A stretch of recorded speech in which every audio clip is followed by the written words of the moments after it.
Optimal minimal.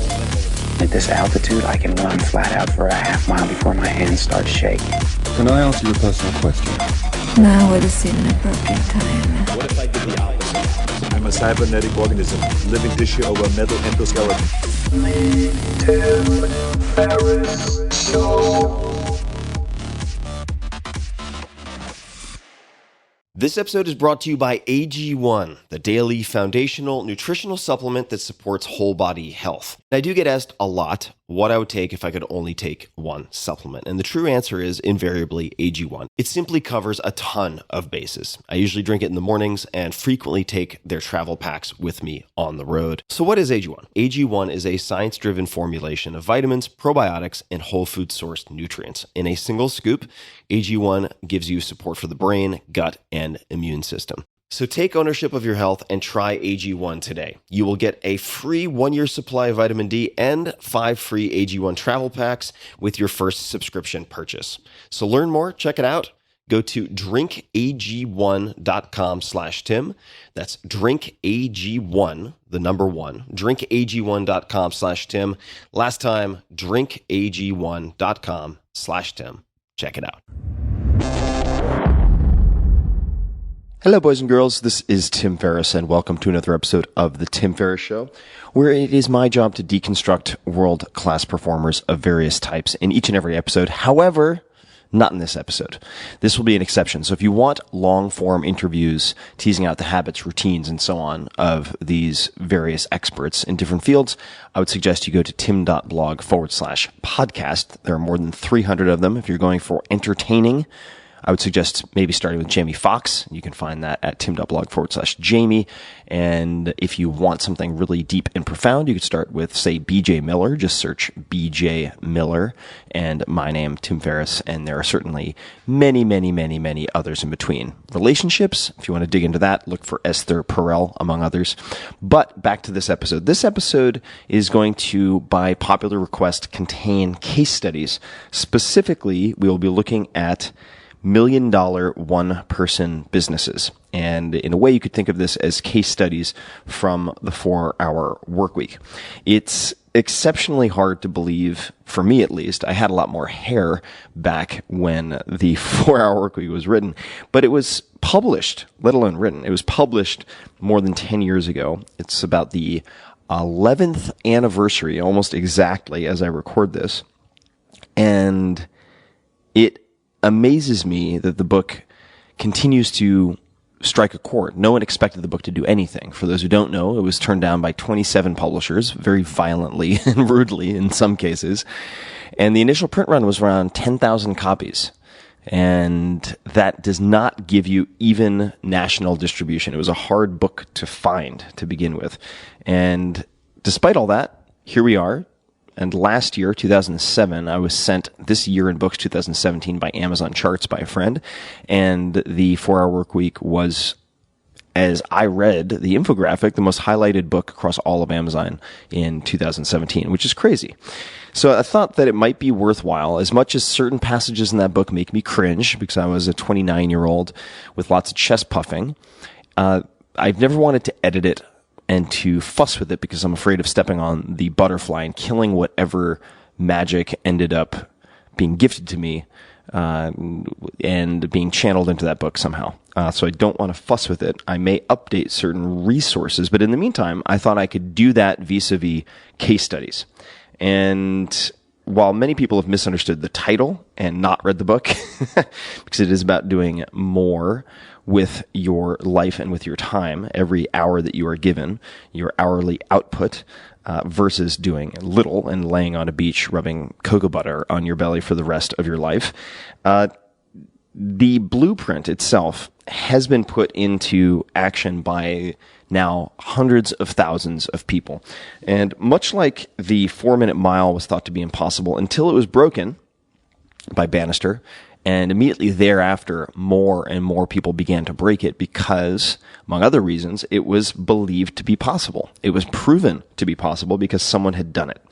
And I love reading case studies that come to me or that I hear about. So I thought I would share a few. And maybe for those of you listening who are putting off perhaps entrepreneurship or experimenting with lifestyle design until someday, which is a dangerous way to phrase things in your own head because it's very often something you will take to the grave with you. The traffic lights of life are very rarely all green at the same time. So there's really never a convenient time to do the most important things in life, whether that's proposing, getting a divorce, having a kid, quitting your job, starting a company. There's never really a convenient time to do any of these things.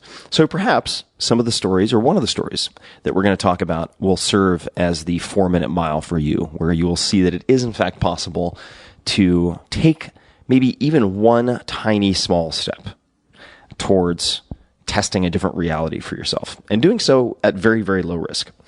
So let's move forward. This entire episode is based on a guest blog post by Elaine Pofeld, and I may be massacring her name, and I'm going to certainly butcher other names throughout this. Elaine, Pofeld, which was adapted and extended as an excerpt from her latest book, which is called The $1 Million One-Person Business.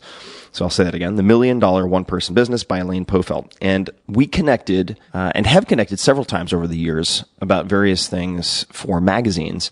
And she had mentioned to me in an email that several people had cited the 4-Hour Workweek as inspiration or as a collection of tools they used when starting their business. And that's how we began this conversation about featuring a handful of folks where that played a part. And there are 6 different people we're going to discuss, and some of them have built very, very large businesses. Some of them have decided after building what would be called a Muse, an automated cash flow business in the 4-Hour Workweek, to then turn it into something more traditional or conventional. And that is totally allowed because most of the rules aren't rules at all. You make the rules for yourself in most cases outside of a handful of places like law. And even then, you can hire good lawyers or lobbyists and sometimes change the law. But I digress. Let's get back to the case studies, and this is going to be an unusual experiment for me because I will be reading something that Elaine wrote in her voice. So you will note that it may sound like excessive chest thumping for the 4-Hour Workweek and so on, but this was written by Elaine with a few minor modifications on my part. And this is also a test for me. If you want to learn more about case studies, if you want more case studies related to the 4-Hour Workweek or anything else, what have, say, listeners and readers of mine actually done with this information? What are their trials and tribulations for, say, someone who's lost 100 pounds, 200 pounds, whatever it might be? I've met both, by the way. Or someone who's built a massive company and decided, hey, I want to turn this into an Inc. 500 rapidly growing company that perhaps it's at some point can be acquired or IPO. Or those people who have decided to keep it really small, 1 person, 2 people maybe as a couple, and they're running a multi-million-dollar business. Let me know if you want more case studies, because I am thinking of doing something ongoing with this, but I want to make sure that there is demand for it. So let me know on Twitter, @TFerriss, TFERRISS, or let me know on the blog post for this, which is very easy to find. And you can just search Tim Ferriss, Elaine Pofeld, and it will be one of the first results that pop up, I am sure. You can also find that at tim.blog/podcast. So either way, if you're interested or uninterested in more case studies on the podcast and elsewhere, please let me know. And I will come back to this, but I'll mention it one more time. If you want, say, 20 or 30 more of these case studies, I've already put them together, and you can find some of them on tim.blog. If you look at the topics on the right-hand side, you will find Muse examples, and there are 9 posts. I think each one contains at least 3 or 4 examples. So let's get into it. The following is going to be Elaine. Laszlo Nadler, that's Laszlo, 36, lives the life many dream of. He is on track to bring in more than $2 million a year in a profitable business that is a one-man show. Nadler runs a 5-year-old online store, Tools for Wisdom. That's tools, 4wisdom.com, from his home in New Jersey. The store sells inspirational weekly and monthly planners. Nadler outsources the printing, so most of his daily work consists of customer service, business development, and marketing. The business leaves plenty of time to get away for vacations with his wife and 2 young daughters. When his income from the planners hit 6 figures a little under 2 years ago, he quit his job to work on the business full time. And this is Tim jumping back in. I want to note a few patterns here, and that is that these people very rarely, those who succeed, throw caution to the wind and just quit their jobs without income in place. They typically do it after moonlighting and working, say, evenings or weekends to prove that their new business works. And in some cases, they will wait the span of 1 or 2 or 3 years, even if they get the flywheel spinning, just to double and triple confirm. All right, back to the piece. Just 4 years into running his still profitable business full time, he broke $2 million in revenue and has seen his life transformed. Nadler is part of an exciting trend, the growth of ultra lean one-person businesses that are reaching and exceeding $1 million in revenue. According to recent statistics released by the U.S. Census Bureau, in 2015, there were 35,584 non-employer firms, non-employer in quotation marks. That is, those who do not employ anyone other than the owners, that brought in $1 million to $2,499,999 in annual revenue. That's up 5.8% from 2014, 18% from 2013, 21% from 2012, and 33% from 2011. While the Census Bureau's label, non-employer firms, which you mentioned before, defines these ultra-lean businesses by what they are not, many entrepreneurs clearly see them for what they are: an engine that offers the potential for high income and a balanced, interesting life on their own terms. These businesses offer 3 things that elude most workers today: control over their time, enough money to enjoy it, and the independence to live life as they want. Many entrepreneurs take one of 2 paths in pursuit of economic freedom today. 1, quitting their jobs and launching a traditional small business, such as a shop or a restaurant. Or 2, trying to scale a startup into the next company to go public or get acquired by a larger corporation. But the $1 million one-person business entrepreneurs have embraced a new and 3rd path, one in which a single individual or business partner can extend their capabilities to achieve what it would normally take a larger team to do. What they're pulling off takes effort, but the changing nature of work, the growth of automation, and technological developments that unlock market access are making it easier by the day. Quote, "There's a way of thinking that scales beyond them," says Eric Scott, a partner at Sci-Fi VC, a venture firm in San Francisco founded by Max Levchin, co-founder of PayPal. Side note from Tim, Max is also in the latest book, Tribe of Mentors, if you want more on Max. Fascinating guy. All right, back to the piece. What's driving the growth of the $1 million one-person business? Well, there are many factors. One factor is the internet and technology, which has enabled individual entrepreneurs to plunge into a vast global marketplace cheaply and quickly. It has become much easier to quickly set up a business's legal structure, operations, and distribution, says Scott. Thanks to cloud-based storage, buying expensive servers, once a huge barrier to entry for tech startups, is no longer mandatory. For instance, that is one of many, many different examples. Almost anything, this is back to Tim, almost anything can be found on a contract or software as a service basis, including all sorts of customer service and otherwise. And that draining sound in the background is my ice maker, just for a little audio verite for all of you audio verite fans out there. All right, back to the piece. The uptick also reflects a shift in attitudes. Rather than adopt Henry Ford-era business models in which scaling up depends on hiring legions of employees, these entrepreneurs choose to travel light. When they need to expand their individual capabilities, they often deliberately turn to contractors or firms that handle billing and other outsourceable functions, an approach some first considered after being introduced to the idea of outsourcing in the 4-hour workweek. All right, now we move on to the next section. And there's a short section on effectively getting started, how to get started, and then we go back into the case studies. This is from Tim.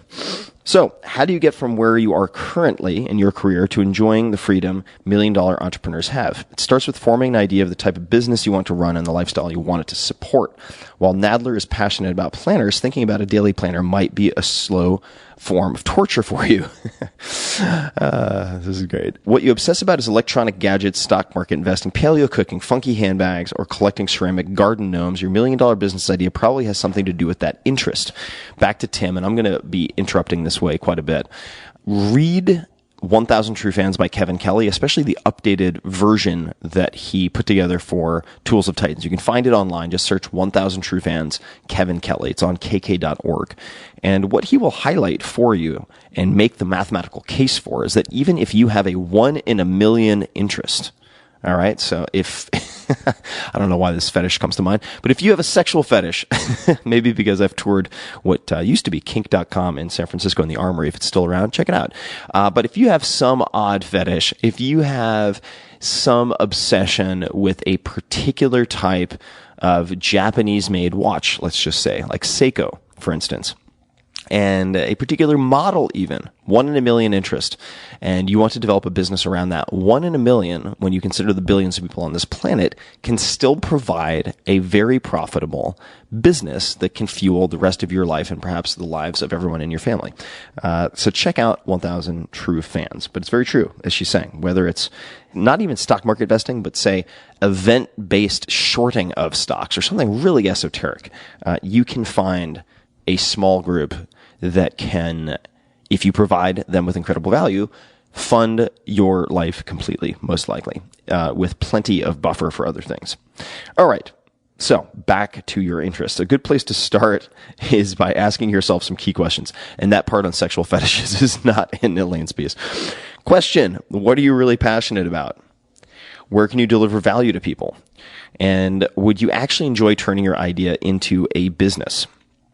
You may find that there's some passions you prefer to keep as personal interests instead. And this is very, very true, because you might have something, say, like surfing, which gives you great release of stress on the weekends when you wake up lazily on a Saturday or Sunday and go hit the waves. But if you have to do that 9 to 5 with bored iBankers and so on every day, Monday to Friday, that might change your relationship to something that you currently love. All right, so very important to keep in mind. But you can also ask, this is a question from Tim that someone asked me at one point that I found helpful: what do you find easy to do that many of your friends find hard? That is another question that can be an additional circle in the Venn diagram that you can use to find an intersection that might allow you to build a successful business. All right, back to it. The founders of $1 million one-person businesses and partnerships are everyday people who have grown very smart about the time they spend working. Solo businesses and partnerships that hit the $1 million range typically fall into 6 categories. Keeping in mind that Elaine looked at and canvassed dozens of different businesses to include in her book, and as a journalist has interacted with hundreds and hundreds more. All right, so what are the 6 categories? 1, e-commerce. 2, manufacturing. 3, informational content creation. 4, professional services and creative businesses such as marketing firms, public speaking businesses, and consultancies. 5, personal service firms offering expertise such as fitness coaching. 6, real estate. In interviewing the entrepreneurs for the $1 million one-person business, again, a book I recommend checking out, that's from Tim, I found that no two were alike, but what many have in common is that they are using outsourcing, automation, mobile technology, or a combination of all 3 to build, operate, and grow their businesses. This includes, as a side note, I've had enough caffeine to want to interject a lot today, people who are working full-time very successfully at companies. I met one young guy who works at Google. He is not technical, but works at Google, who has a side business selling bracket install kits for mounting, or I should say mounting kits for putting flat screen displays up in homes, like televisions.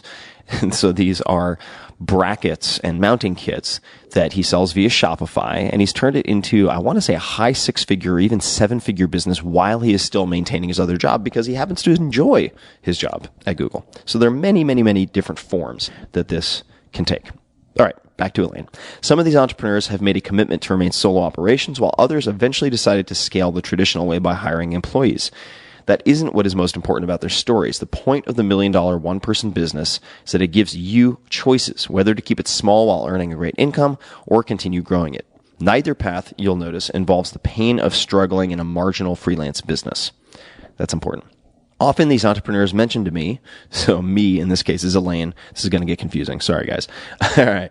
These entrepreneurs mention to me, mentioned to Elaine, that the 4-Hour Workweek gave them valuable ideas on how to extend that one person or a team of partners, or rather, what one person or a team of partners could do before they hired employees. Here are some of their stories which illustrate how they applied the lessons of the 4-Hour Workweek and the incredible results they achieved in their lives because of that. Case study number 1, split testing for profit. Nadler, back to Nadler. Remember Laszlo Nadler? Never planned to be an entrepreneur. He studied business management and technology and then built a career as a project manager for one of the top trading units at a multinational bank.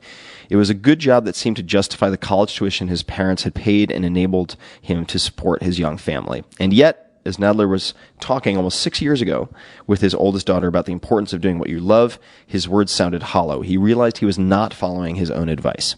What did excite him, and had led to his career in project management rather, was improving his own productivity and helping the people around him to do the same. Nadler decided it was time to actually follow the advice he had given his daughter and soon started a side business, designing and producing his own planners and selling them online. His goal was to create a side income by creating a truly automated business that would give him the freedom to choose to work or not on any given day. An online store, he realized, was the quickest and easiest route to doing that. Quote, "The 4-Hour Workweek got me started," says Nadler. Quote, "Tim created the system to automate his income to make space for the things he loved and travel where he wanted to go. I was inspired to hack the system to question the status quo and see if I could pull it off myself. And behold, it works." End quote. Unlike most daybooks, Nadler's planners are not built around making to-do lists. Instead, they focus you on the essential outcomes each week that will move you forward toward your primary goals. Many people love this idea and bought the planners. One thing that helped Nadler was using automated approaches to doing things like conducting A/B testing to determine how consumers were responding to his web pages, a time-saving idea he got after reading the 4-Hour Workweek. And there are a few non-specifics in this piece, in this blog post, that I'll just throw out ideas for. So for split testing, there are many, many different options. You can check out, if you want to create, for instance, landing pages very quickly, you can check out, I think it's Lead Pages. There are sites like Optimizely that also will help you to consider split testing different elements on sites, and many, many other options. Back to the piece. In A is for Automation, which is a section in the 4-Hour Workweek, there is a portion looking at software to help readers and internet businesses determine which combination of headlines, text, and images on their homepage result in the most sales, instead of trying to test all variables themselves, meaning independently by hiring a web developer to tweak each and then look at the numbers and so on.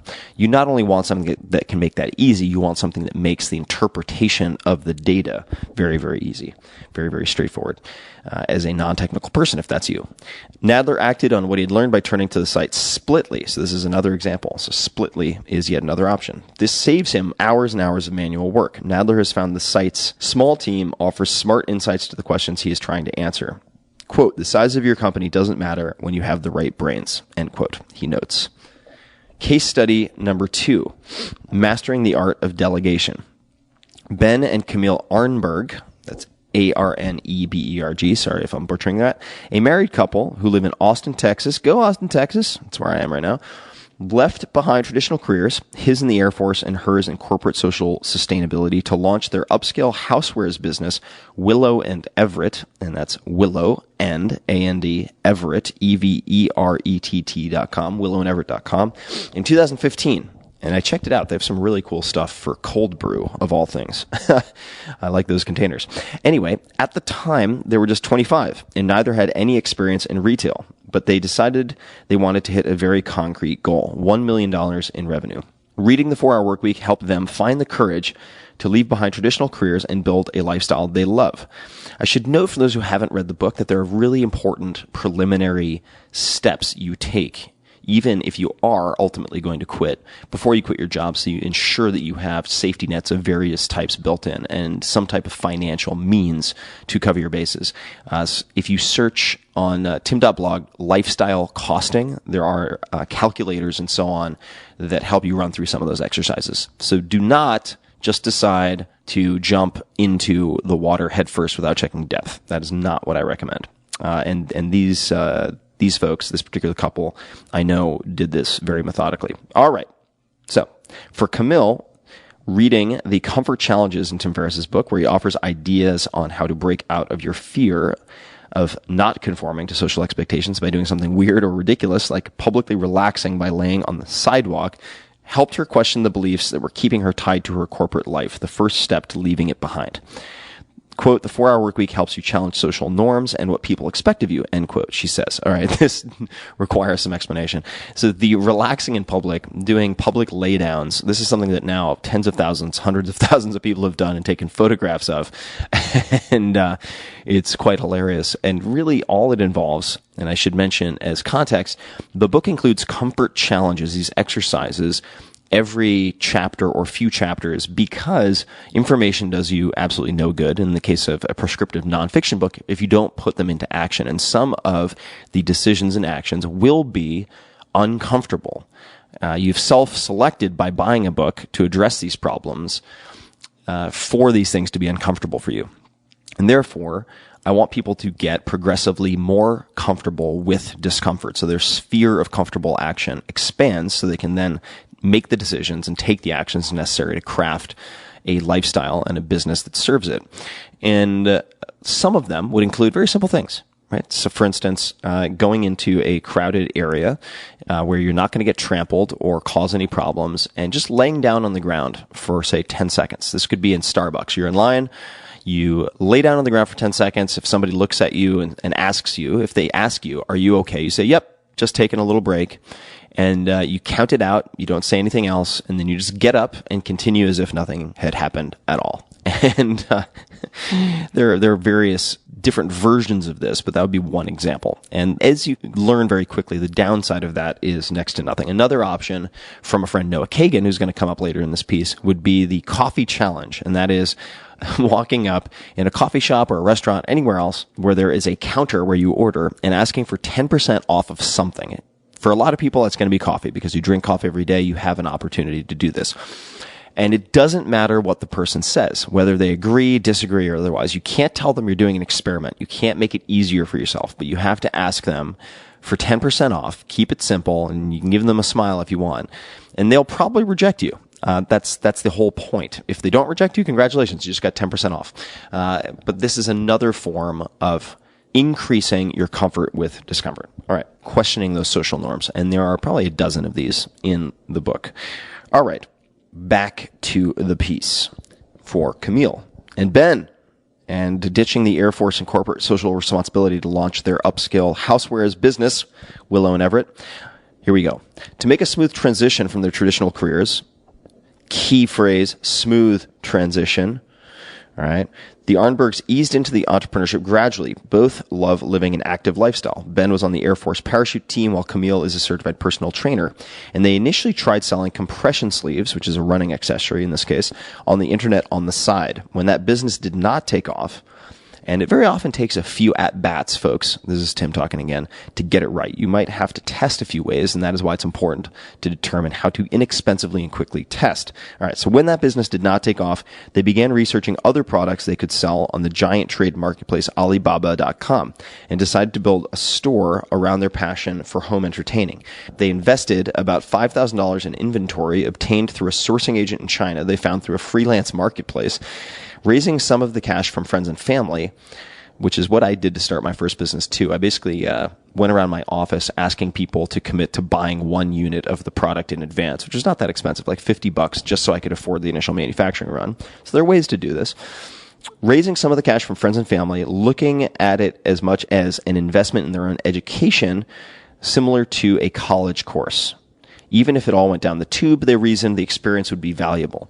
This is how I have made several big shifts and complete, I suppose, lateral moves in my life. And that would include angel investing and technology startup involvement, which has become the vast majority of my net worth. And if you want to know exactly how I did that, you can go to tim.blog/MBA, like Masters in Business Administration, tim.blog/MBA, and it gives you a real example of how I created a real world MBA, deciding to invest money over 2 years into something called the Tim Ferriss Fund, which I made up. It wasn't actually structurally a thing, instead of going to Stanford Business School. and how I thought about it, how I psychologically prepare myself to lose that money as a sunk cost, in other words, as tuition, but optimizing for the skills and relationships I would develop that would then be my return on investment, much like getting an MBA. So you can check that out, tim.blog/MBA.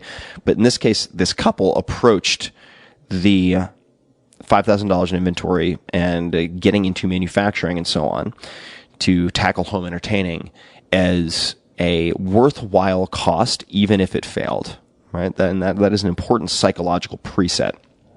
All right. The couple opted to launch their site on a giant e-commerce marketplace, and we don't have any specificity here, so who knows? Maybe that's Amazon, maybe it's something else, I have no idea. Reckoning that this would give them the exposure they needed quickly. The site grew quickly thanks to the couple's eye for selecting stylish but affordable products like decorative shot glasses. To stay focused on the high-level decisions to grow their revenue, the Arnbergs didn't try to do everything themselves, and taking a cue from what they learned in the 4-Hour Workweek, outsourced tasks like, and outsourced continually, customer service and photography for the site. Customer service platforms change really quickly, so I'm not going to give specific recommendations there. Photography, there are many different ways you can go about it. And if you're looking for design specifically, you could check out something like 99 Designs, for instance, which I've used in many different cases. All right, so they outsource both of those things. They also outsource order fulfillment, relying on their retail platform to handle this. So the retail platforms could include Shopify, which I'm biased for, of course, and they're the market leader because began advising them when they had 9 employees. Now they're publicly traded and have 2,500 or 3,000, something like that. Or BigCommerce, and there are others. Right? So you can compare many, many different options as you would like. Right? So they relied on their retail platform to help them handle order fulfillment. There are also separate fulfillment houses. You could search your city fulfillment house if you wanted to do something locally. You might consider, as I did early in the day, using a fulfillment house in the middle of the country so that you can use something like Priority Mail or even USPS or UPS Ground and still get, in effect, 1 or 2 day delivery, which will thrill your customers, but charge less for shipping or pay less yourself. So I had mine in Tennessee. So you could look at an option like that if you are keeping those considerations in mind. And back to the piece. Another example of how they outsource is by relying on a private label manufacturer overseas who customizes their products for them instead of trying to become manufacturers themselves. To avoid getting involved in distracting minutia, they actively empower their contractors to make judgment calls, such as issuing a refund that would cost the company $50 or less, a general concept they learned in the 4-Hour Workweek. Ferris empowered both his own assistants to resolve such problems if it cost him $100 or less. Quote, "It's about being smart and strategic and trusting others to make decisions," end quote, says Ben. All right, so a little bit more on this, which is an important concept to grasp. What I realized at one point in my first business, which was sports nutrition, ended up getting up to about 12 countries in distribution, is I was the bottleneck for many decisions that I didn't need to be a bottleneck for. This was in 2004 that I really hit the breaking point because I was spending, who knows, let's just call it 20, 30 hours a week answering questions like, hey, there is an Olympic athlete who is training in Finland and they need this product overnighted. What should we charge? And because of customs and this, that, and the other thing. And what I decided to do was for the fulfillment houses, for the manufacturers, for other people, I said, actually not in the case of the manufacturer because I would oversee that, but in the case of fulfillment, customer service, and so on, I said, and I didn't just say, I sent an email indicating I am no longer your customer. Consider my customers your customers. If you can fix anything for less than $100, please make that decision, put it into an Excel spreadsheet, and then I will review those Excel spreadsheets, say once a week, and then once every 2 weeks, and then once a month, and then once every quarter, over time learning what to ignore because the disasters have not come to pass and everything is going just swimmingly. And over time, I took that maximum allowable autonomous decision-making threshold from $100 up to $500 up to $1,000. So they got to the point where say anything less than $1,000 to fix, you can make the decision. Let's just say, for instance, if hypothetically I were off the grid and turned out that the manufacturer was going to have a bottleneck because a certain ingredient was short in supply, and they would be in contact with, say, the fulfillment center. The fulfillment center could make the decision, or the manufacturer could make the decision to stockpile a certain ingredient that would be a higher upfront cost that would allow us not to miss orders, say, 3 weeks later. Those are the types of things that would enable. All right. Here we go. So Ben just said it's about being smart and strategic and trusting others to make decisions. By eliminating unimportant tasks, the Arnbergs are able to follow entrepreneur and venture capitalist Paul Graham's makers versus managers schedule, or managers versus makers schedule, an idea Ferriss also practices, and I've talked about quite a bit. Paul Graham is one of the co-founders of something called Y Combinator. It's like this is back to Tim, it's like the Harvard meets Navy SEALs of startup incubators, for lack of a better description.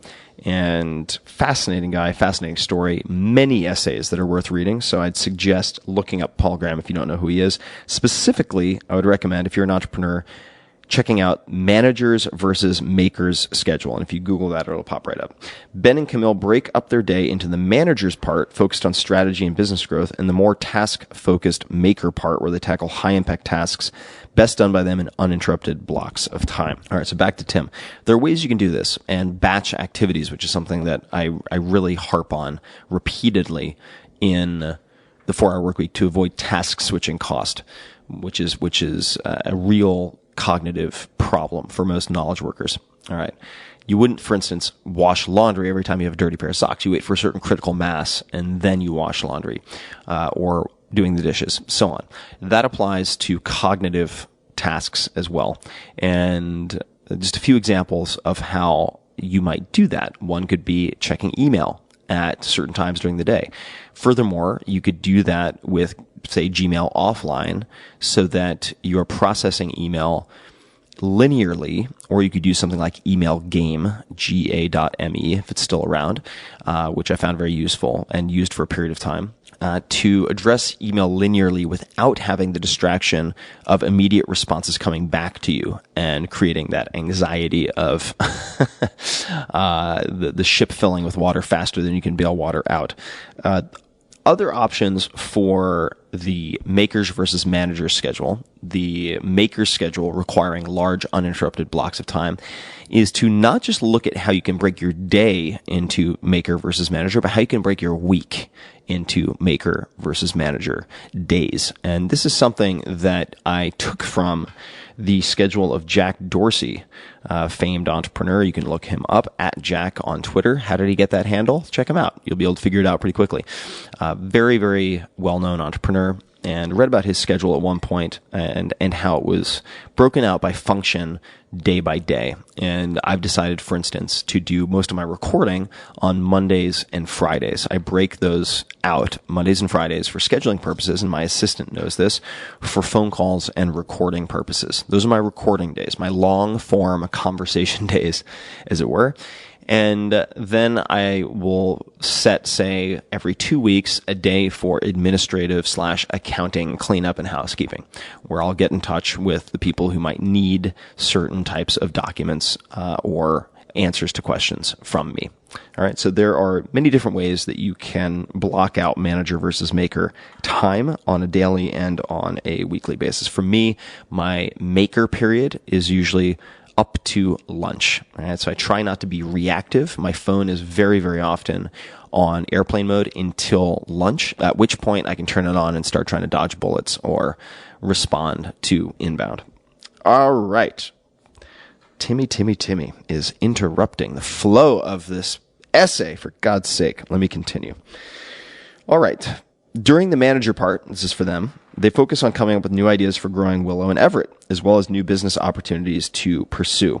The results of those sessions have been powerful. Last year, they launched a second business on the crowdfunding site Kickstarter. It sells the CubeFit, that's one word, CubeFit Terra mat, Terra, an ergonomic mat for people who use stand-up desks. The couple raised more than $100,000, so $108,000 or so, to bring the project to fruition in a campaign that started in December 2016. And have since grown it to more than $1 million in revenue. More recently, they ran a successful Kickstarter funding campaign for a new product, Cold Brew on Tap. That's the name of it. Cold Brew on Tap this past fall, raising more than $56,000 and shipping the product to backers in December 2017, just a few months ago. So congratulations, guys. None of this would have happened if they'd not made an active commitment to outsourcing and staying focused on what really matters. It's important to protect that space, says Ben. Which comes back to that question I suggested to you guys. What do you find easy that many of your friends find hard? And that may indicate what your unique strengths are, which is where you should focus instead of deciding how much it should cost for something to get shipped UPS 2-day to a customer, as one example. Case study number 3, fewer distractions equals more growth. Dan Faggella, and Dan, I apologize if I'm screwing up your last name, Faggella. Dan Faggella, 29, is a black belt in Brazilian Jiu-Jitsu. Faggella earned enough money to support himself in grad school by running a small martial arts gym he owned in his 20s, but had it sold by age 25 with the goal of creating a scalable, location-independent internet business. In 2012, he launched Science of Skill. That's scienceofskill.com, if you want to check it out. A subscription-based e-commerce site that initially sold online courses in martial arts. As a fighter, Faggella, who has a slight build, had achieved some renown among martial artists for a fight in which he beat a much larger competitor. Many people found his matches instructive. Online videos of his competitions and eventually those of other instructors drew visitors to Science of Skill's website. And reading the book Scaling Up by Vern Harnish and listening to the 4-Hour Workweek audiobook during a 7-hour drive from Rhode Island to Philadelphia proved to be pivotal experiences that helped Faggella grow his business to the next level, the entrepreneur recalls. The 4-Hour Workweek opened Faggella's mind to 2 key ideas that helped him grow his revenue far beyond the average non-employer business. Hard to hit the colon in audiobook format. All right, these are the 2 key ideas. Growing a business without hiring traditional employees and finding the right communication rhythms with his team. One idea that really resonated with Faggella after running a traditional brick-and-mortar business was Ferris's idea of working with a remote team of contractors. He found it freeing to realize that he didn't necessarily need a physical space where his team, in this case at Science of Skill, would work together under one roof. Quote, "That's an idea that jumped out at me," he says. "The ease with which that can be done became evident. I knew that was going to be the way to fuel the big game." To find remote contractors for tasks such as copywriting and web support, Faggella turned to the freelance platform Odesk, which is now part of Upwork. He built a team of 4 reliable contractors to handle tasks such as copywriting and web support. Quick pro tip from me for anyone testing really any type of potential hire, whether they're contractors or otherwise, and certainly using these virtual platforms. Test your top candidates. If you choose 5 candidates, give them a very, very simple task with a short turnaround. Let's just say hypothetically 48-hour turnaround with a set time as a deadline, and give the task to all of them and use that to vet for the people who can actually hit deadlines. Focus on the ability to deliver on deadlines before you vet any further with more complex subject matter, or tasks for that matter. It doesn't matter how good they are if they don't get you what you need on time. All right, here we go. Faggella also learned another key lesson from the 4-Hour Workweek, the right cadence of communication with the team. He found it helpful to learn that Ferris only checked his email twice a day and made conscious decisions about when he would communicate with his team and how often. I, for instance, have currently a 15-minute stand-up meeting via phone with my team every day at the same time. And I have a weekly call with my entire team, and there are formats for running these calls successfully. The way that the call is introduced, and then what people bring up. And then what they bring up are primarily any wins to highlight something uplifting for the team, which is done very, very quickly, and then also done quickly bringing up any blockers or obstacles that I need to help with. All right, so there is a set schedule for these types of things, and we now have one in-person offsite. I would say the cadence is roughly, it would appear, if I'm looking at my calendar, every 6 months or so. Now, back to Faggella. Quote, "It wasn't an unbroken, consistent stream of messages back and forth, but was an organized way of communicating that keeps things moving and functioning," notes Faggella. "You could kind of buck it when you actually handle your digital communication and talk to these folks who are thousands of miles away. It became self-evident to me that these things were manageable," end quote. By establishing similar communication rhythms to communicate with team members in other time zones, such as his developer and designer in India, Fagella protected his time that he needed to focus on big picture strategizing that helped him grow Science of Skill. The direct result was that he gradually expanded his offerings beyond the martial arts world to offer products related to self-protection and self-reliance. An ongoing curriculum for self-defense and martial arts techniques became one of his biggest products. That expansion helped him make the leap from 6-figure to 7-figure revenue prior to hiring employees. Quote, the tools and concepts in the 4-Hour Workweek were critical for Science of Skill, he says. In 2017, Fagella sold Science of Skill for more than $1 million to a group of software entrepreneurs from Ohio.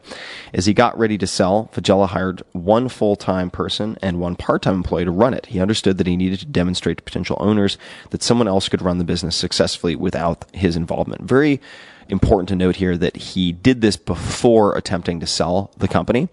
And there's a book called Built to Sell by John Warlow that I think is very helpful for thinking about this. Even if you never intend to sell your business, it's helpful to look at your business and ask, in 6 months, what would I need to do to sell it? And that will force you to remove a lot of stupid current behaviors, which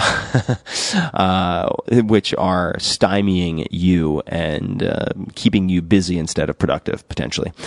So Built to Sell would be one of them. The E-Myth Revisited would be another that I found very, very helpful, certainly when I was starting my own business as well. And you might ask, why would Fagella sell Science of Skill for more than $1 million if he was generating high six or 7-figure income? And you have to keep in mind that, or revenue. So you have to keep in mind that A, revenue does not equal income. All right. So post-tax returns after everything is subtracted. And secondly, there are points, for instance, when I was running my own business, where you could continue to milk the cow from a cash flow perspective, but it does always consume at least, say, 10% of your RAM. Your browser is always a little bit slow, and you at some point might just want to offload that business and really clear your mental palate completely by selling it, which is also what I ended up doing in 2009.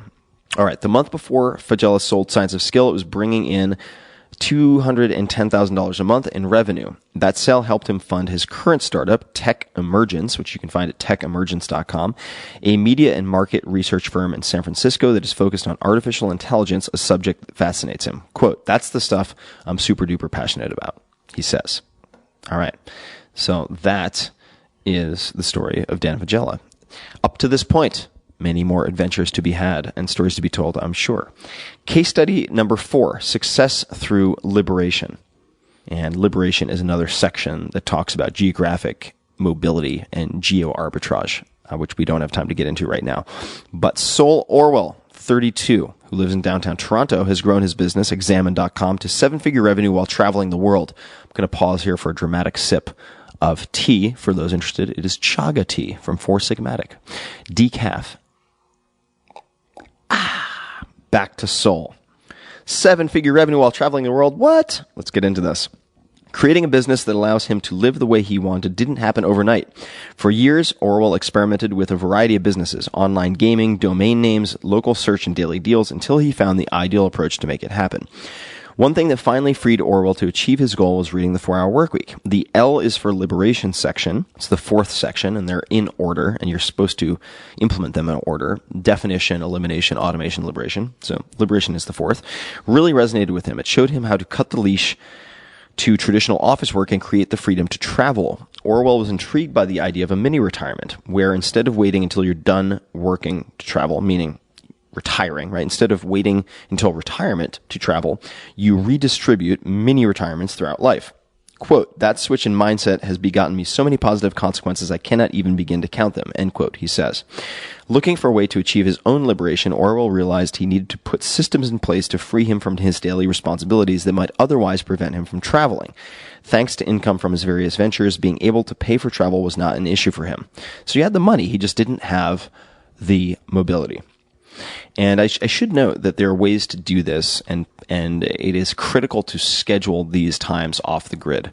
One of the best ways to take your business to the next level, I think, in the most psychologically and emotionally gratifying way, is to, and I'm often asked about, how do I take my business to the next level? And I say, well, if you're a small business owner, and by small business, I mean headcount, not necessarily revenue. So if you have very few employees and you are currently the primary decision maker, taking 4 to 8 weeks off the grid, minimum 4, and putting that in the calendar, paying for it in advance, committing ideally to, say, take family members with you so they will bust your balls and be disappointed and sad if you don't do it, told you accountable, is very, very helpful, because you will have to put systems and policies in place that allow people to make these autonomous decisions that we talked about earlier, that I was setting financial thresholds for, or limits for, rather.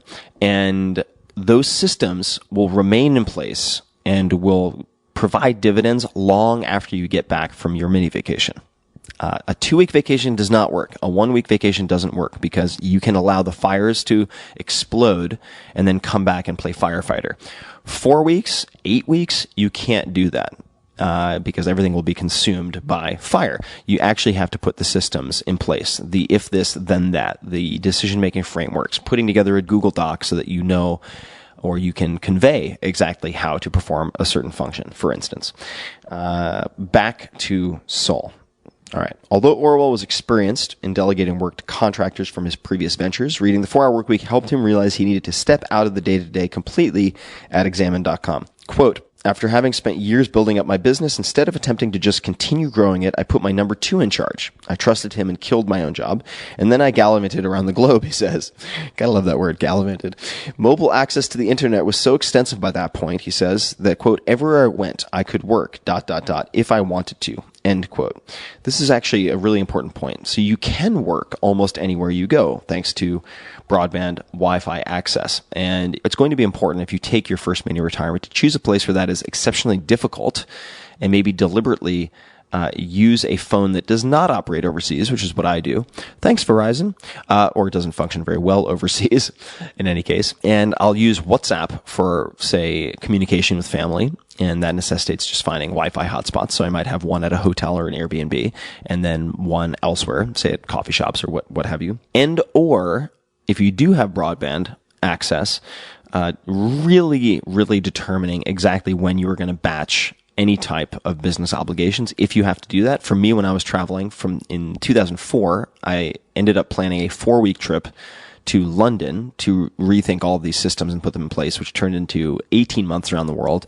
And I would typically do all of my business tasks. I would handle those obligations on Mondays, and I had 1 hour blocked out before lunch with friends to do that. So those are a few ways that you can think about it. All right. So everywhere I went, I could work if I want to. Or wanted to, says Saul.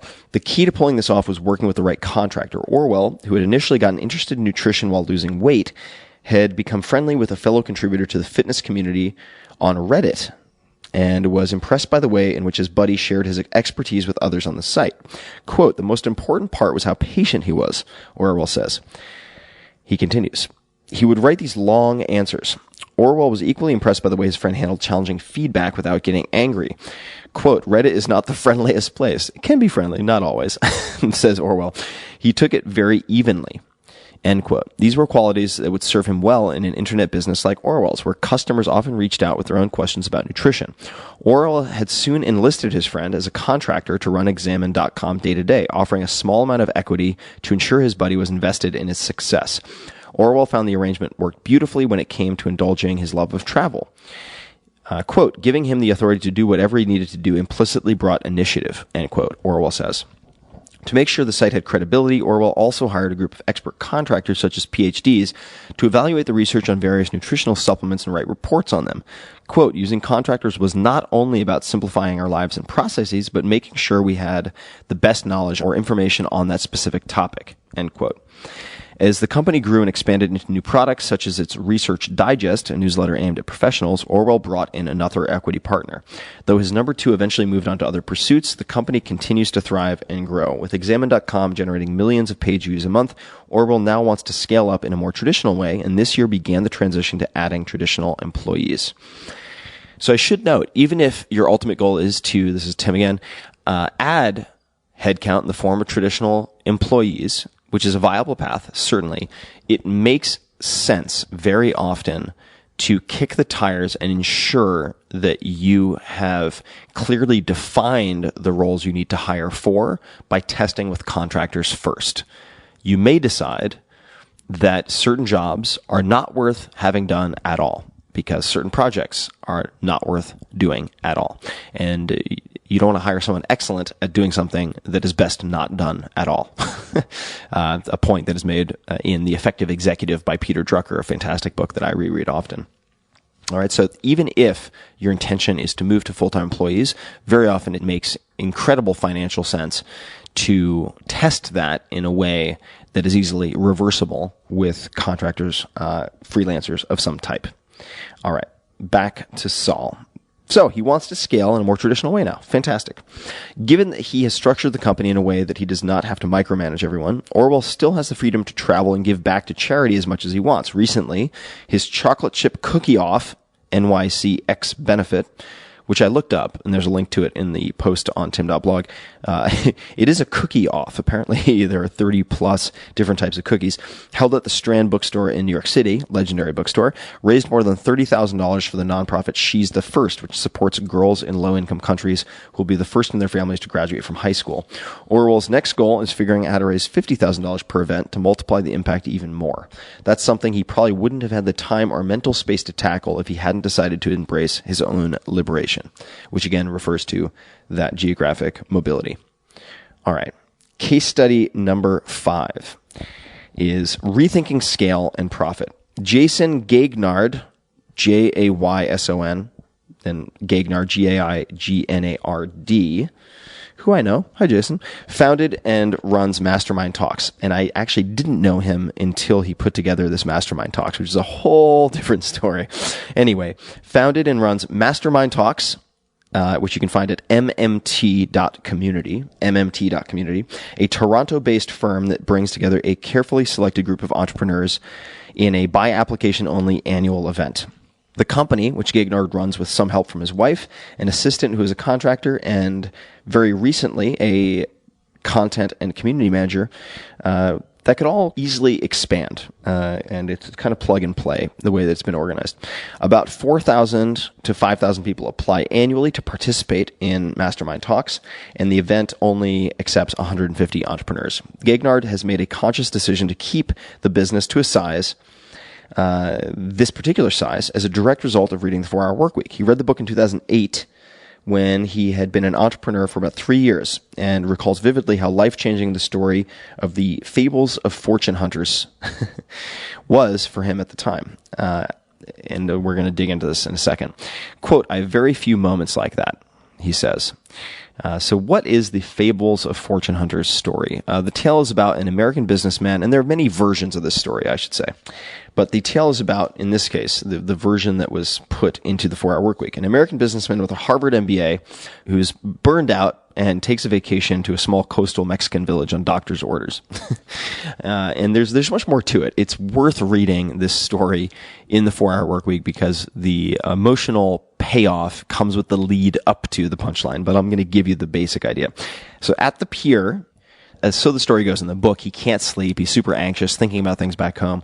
And he goes out for a walk, and he meets a Mexican fisherman with a small boat on a pier. And this fisherman lives a bucolic life with plenty of time to spend with his families and friends in a small community. The businessman encourages the fisherman to scale up his operations by buying more boats and fishing more, and do this and do this and do this and do this and do this. And each time this American businessman makes some suggestion, the Mexican fisherman replies with, "And then what, senor? And then what, senor?" Very politely. And this guy goes on and on and on and on and on and on and on. And in the beginning, he asks this fisherman how he spends his time. And he's like, "Well, I have plenty of time to spend with my family and friends. I go out fishing, I catch what I need, then I come back, I play the guitar, and we drink wine and watch the sunset, and then we start again the next day." All right.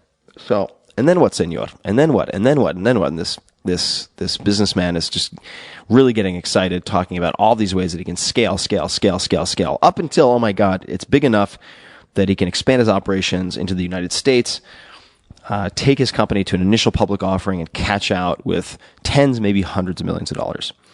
And then he asks this American businessman, and then what, senor? And the American says, well, and then you can retire to a small coastal village in Mexico where you can spend your time with your family and friends, go out fishing when you want to, play the guitar, and drink wine while you watch the sunset. The point being, very often, for instance, at least within a U.S. context, we experience this incredible quality of life, say in college, when we're fucking broke as shit.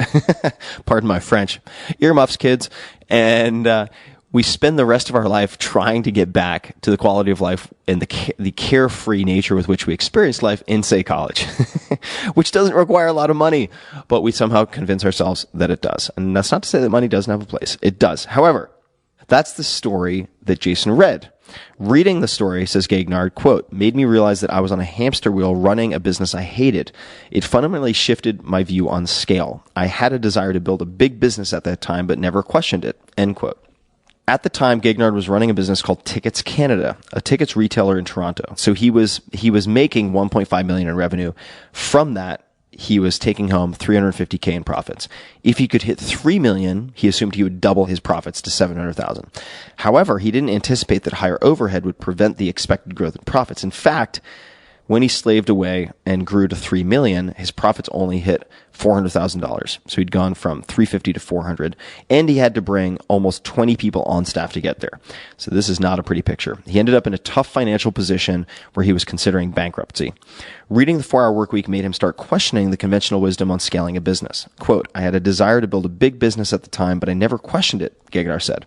It made me realize that I was on a hamster wheel running a business I hated. I think we already covered this, but we got it again in the piece. Okay, he eventually decided to close Tickets Canada. Quote, it was the biggest shift I've ever made in a business, recalls Gagnard. In 2011, a friend invited Jason to see a talk by marketing guru Seth Godin in New York City. Godin's theme of networking with like-minded individuals resonated with Gagnard. And if you have a chance, this is Tim talking, to see Seth Godin speak, see it. Seth is so good.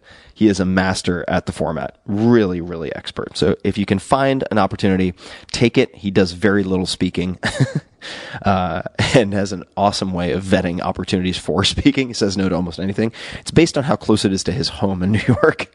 The pricing is also related to that. In any case, so Jason sees Godin and is exposed to this theme of networking with like-minded individuals. Gagnard started holding dinners where he would invite 8 interesting people, embracing the idea of developing his network. Gagnard was new to events, but now that he was committing to building a new way of living for himself, decided he would figure things out as he went along. He was delighted when the event proved to be very successful. That event morphed into his current business, Mastermind Talks, the following year. Despite constant encouragement to grow his business, Gagnard has decided to keep it small, paying himself $250,000 a year. Quote, how much more money do I need? End quote, he says. Keeping the business small allows him plenty of time to spend with his wife and their young daughter, and he has no intention of letting go of the perspective he gained from the 4-Hour Workweek. Quote, I became conscious of designing my lifestyle and designing my business to fit that lifestyle, he says. This is really important. This is a really important point because it can be a social pressure to grow your business and let it metastasize in some cases beyond where it should be, the perfect size. And there are other resources I would recommend checking out. I believe it's Small Giants. It might be Little Giants. I can never quite remember. By Bo Burlingham is a book that profiles many of these businesses that choose to be the best. Focus on being the best at what they do and not the biggest. Hey guys, this is Tim again. Just a few more things before you take off. Number 1, this is 5 Bullet Friday.